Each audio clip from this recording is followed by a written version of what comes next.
Today we are tracing the life of King Saul, from his rise to kingship to his tragic end. His key rebellions and poor decisions, from 1 Samuel, 2 Samuel, and 1 Chronicles. Saul was from the tribe of Benjamin, the son of Kish, a wealthy man.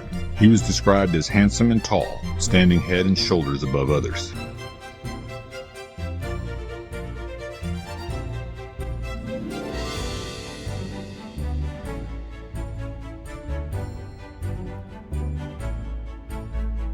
Israel demanded a king to be like other nations.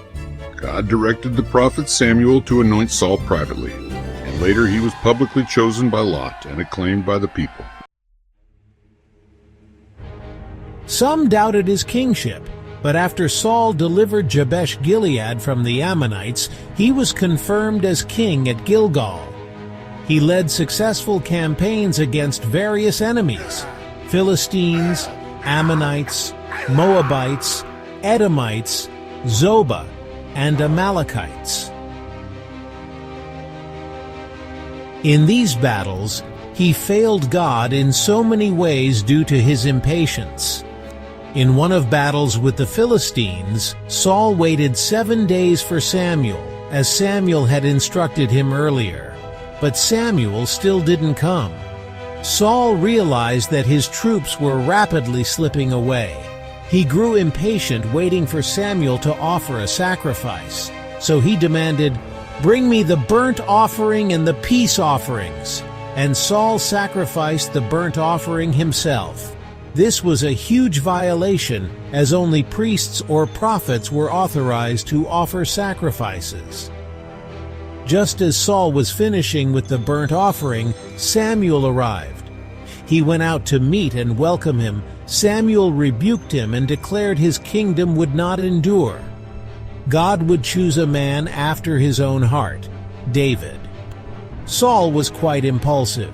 He made series of foolish oaths without considering the people who served him. He sought to glorify himself most of the time. In the continued war with the Philistia, without considering that his men were pressed to exhaustion, Saul placed them under an oath, saying, "Let a curse fall on anyone who eats before evening, before I have full revenge on my enemies."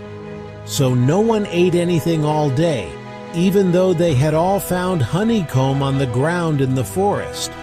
They didn't dare touch the honey because they all feared the oath they had taken. This was an unreasonable act in the face of war. His son Jonathan, unaware of the oath, ate honey, and Saul nearly had him executed before the people intervened, throwing caution to the wind and still not admitting to his unjust demand.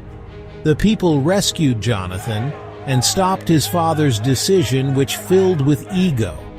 God, through Samuel, also commanded Saul to completely destroy the Amalekites, including King Agag and all their possessions.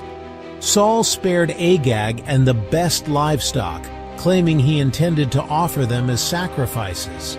Samuel rebuked him, "To obey is better than sacrifice. Rebellion is as the sin of witchcraft." Right then, God rejected Saul as king. After his rejection, the Spirit of the Lord departed from Saul, and an evil spirit tormented him. David, a young shepherd, was brought to play music to soothe Saul, as he played the harp so beautifully.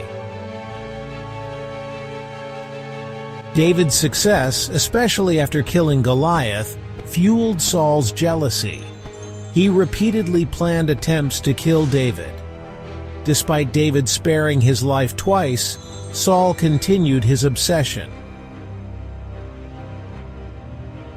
Saul's bad decisions did not end still. When Ahimelech the priest aided David unknowingly, Saul accused the whole priestly town of treason.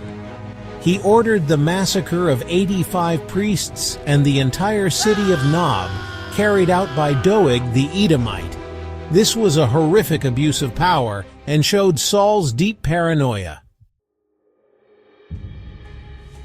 The last straw was during the continued battle with the Philistines. They gathered to fight. Saul was desperate for guidance, as he had none. God no longer spoke to him by dreams, Urim, or prophets. He consulted a medium at Endor, violating God's laws against sorcery.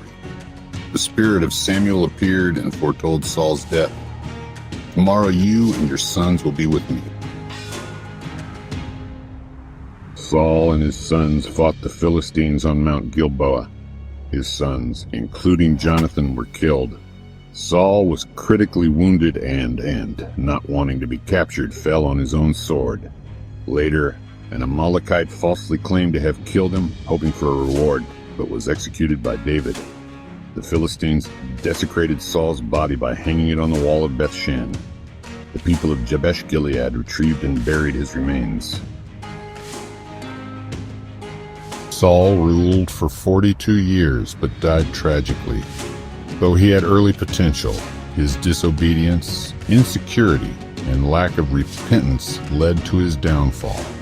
His rivalry with David highlights themes of God's sovereignty, the importance of obedience, and the perils of pride and jealousy. The story of Saul is a warning. It's not enough to be chosen, to be gifted, or to look the part. In the end, character is what sustains a crown.